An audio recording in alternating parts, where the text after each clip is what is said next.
Robert F. Kennedy Jr.'s lawyer has asked the FDA to revoke approval of the polio vaccine. Apparently, they want kids to get polio, and this is incredibly depressing because with the upcoming Trump administration, Robert F. Kennedy Jr. is going to be in charge of the Department of Health.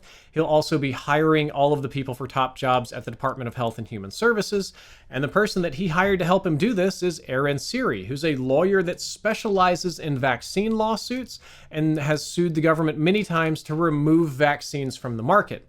He's making the immediate suggestion on day one that we investigate vaccines, and that disease I don't even want to say because the algorithm will make me mad, and wants to ask the FDA to revoke approval of the polio vaccine, the horrible disease that crippled thousands, maybe millions of children in the distant past. I'm actually having a hard time doing this article because I'm so incredibly mad. I'm just coming in from an emotional place.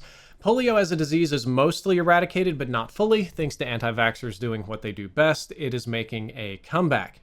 So this lawyer apparently doesn't care about polio or all those people that ended up in iron lungs or handicapped. Polio is the reason that Mitch McConnell has a limp, but that's okay. So Aaron Siri, who is the assistant to Robert F. Kennedy and is in charge of hiring most of the people for our upcoming health department staff, has been waging a war against vaccines of basically all kinds. He's filed petitions and motions to stop the distribution of 13 other vaccines.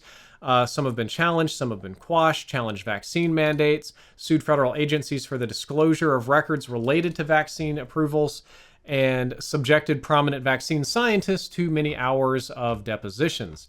If you want to know specifically what kind of vaccines we're talking about, he's targeted products that cover tetanus, diphtheria, polio, hepatitis A, and what he wants to do is talk about the aluminum that's in the vaccines, which is a totally different conspiracy, and says they have to release the real information, the real damage, the real reports. We have to be really honest with people.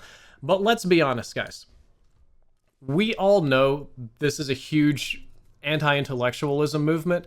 And the goal here is not to review information. The goal is not to to know if vaccines cause harm or to really research anything. The reality is that the people in charge of this have an emotional attachment to their political identity, and as an expression of that, they believe that vaccines are bad. So in order to affirm that identity, they're going to push the government as hard as possible to remove vaccines from the market, which is probably going to result in tens of thousands, or if this becomes widespread, hundreds of thousands of dead and crippled children. So yeah, I cannot offer you my real opinions about this man on the platform, or I will get a community strike. Suffice to say, they're not very kind.